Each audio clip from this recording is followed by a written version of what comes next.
Nakaupo sa labas ng karinderya sa Barangay Marilag, Quezon City at katatapos lang kumain ng isang pulis nang biglang sumulpot ang isang lalaki na nakasakay sa motorsiklo. Ilang beses na nagpaputokan sa larin. Buti na lang at hindi tinamaan ng isang babae na may karga pa man ding sanggol. Sa isa pang anggulo ng CCTV, kitang nagpulasan ng mga kumakain sa lugar. Agad na tumakas ang salarin at hindi nakuha ang plaka ng kanyang motorsiklo. Dead on the spot ang pulis na nakilalang si SPO2 Venancio Hidalgo Jr. Nakatalaga si Hidalgo sa Police Security and Protection Group o PSPG ng Camp Crame. Kwento ng saksi, hindi bababa sa 30 putok ng baril ang narinig niya. So nung paglabas ko, nung dito na ako sa gate, nakita ko nga na ayun, naka sweatshirt na orange, naka motor, kaya lang full face helmet.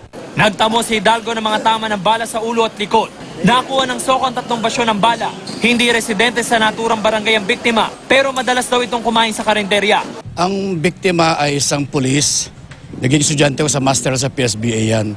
Kumakain lang dito, once in a while. Inaalam na ng QCPD kung may kinalaman sa trabaho ng biktima ang motibo sa pamamaril. So yung suspect natin dun sa pamamaril, still on look pa rin tayo para ma-identify kung sino yung may gawa at yung possible na motibo under investigation pa.